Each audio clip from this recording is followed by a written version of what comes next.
I promised you, and I will keep that promise, that there will be a simple harmonic motion problem that involves energy.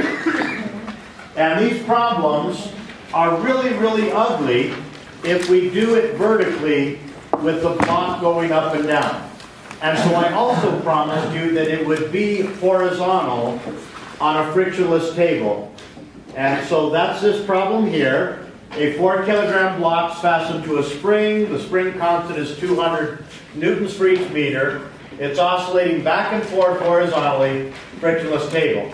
The amplitude is 0.3 meters. We're asked, what is the block speed when it is 0.1 meters from equilibrium? With your neighbor, see if you can figure that out.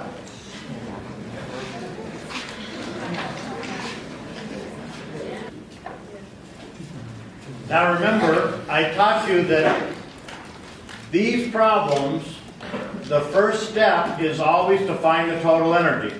Now sometimes that'll be part A. Please find total energy. It's worth 3 points. But even if it's not part A, that's the first step, each and every time. Now, you know that there's 3 formulas for that total energy. Not really. There's only one formula. But there are special cases of that one formula. The general case has energy in the motion of the block, kinetic energy, and in the stretch or compression of the spring, potential energy. But there are special cases when none of the energy is in the block and it's all in the spring. That's at the turnaround, because you've got to stop to turn around. And if V is equal to 0, you don't have any kinetic energy. When you turn around, the stretch or compression of the spring is the biggest it's ever going to get. And so we call that the amplitude. Okay? Now there's the other special case where there's no energy in the spring. Well, that's when the spring is neither stretched nor compressed, when delta S is 0. Now remember, delta S is how far the block is away from equilibrium. Equilibrium is where the spring is just the same length it was when it came out of the box from the factory. It's not stretched, it's not compressed. Now at that location, at equilibrium, the block is going the fastest it's ever going to go. Okay? And so we have this formula here. Now, because of time constraints, we're going to work this problem together. The first step is to find that total energy, come hook or by crook. Whichever equation is going to work for you.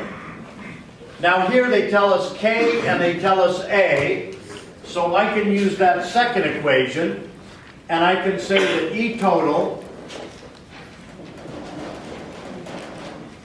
is going to be 1/2 times 200 newtons per meter times 0.3 squared.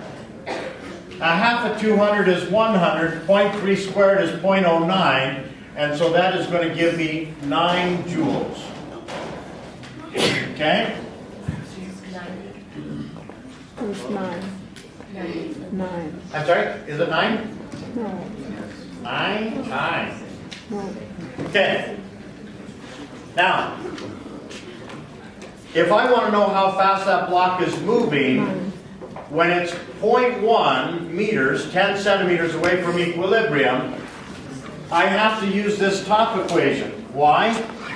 Because I'm not at equilibrium, I'm 20 centimeters away. And I'm not at the turnaround point, because that's at 30 centimeters away. I have to use the general case.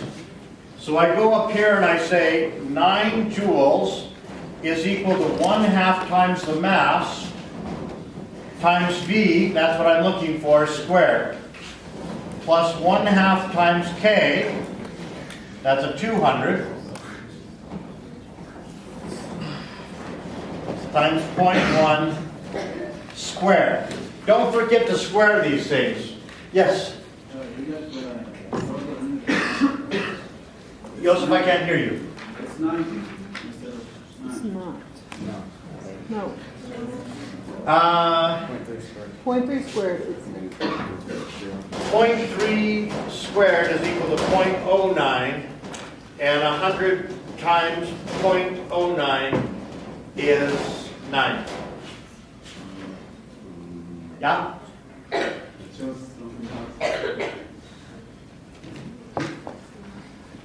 I got 9. I contend that it is right. Okay? Now, it turns out that this is going to be 0.01, and 100 times that is 1 joule. So now I've got 9 joules plus 1/2 times 4. You know, let's just get rid of the units, make this simpler. 9 is equal to 1/2 times 4, v squared, plus 1. So I subtract 1 from both sides. 8 is equal to 1/2 4 v squared. And so that gives me 4 is equal to v squared, or v is equal to 2 meters per second. Now actually, the velocity could be positive or negative 2 meters per second, but we're asked to find the speed. The speed is the magnitude of the velocity. It's always a positive quantity. It's what you see on the speedometer. So the answer would be 2 meters per second.